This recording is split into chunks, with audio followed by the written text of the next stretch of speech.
صدر مملکت کی جانب سے سزائے موت پانے والے مجرموں کی رحم کی اپیلیں مسترد کر دی گئی ہیں۔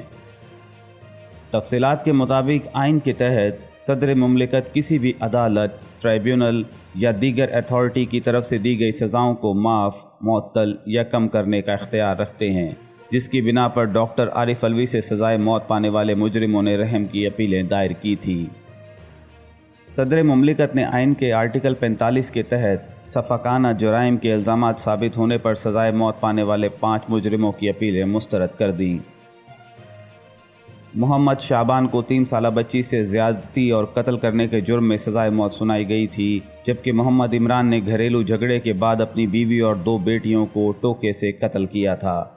اس کے علاوہ محمد افضل کو والدین اور 6 بہن بھائیوں سمیت اپنے خاندان کے 8 افراد کو قتل کرنے پر سزائے موت سنائی گئی تھی،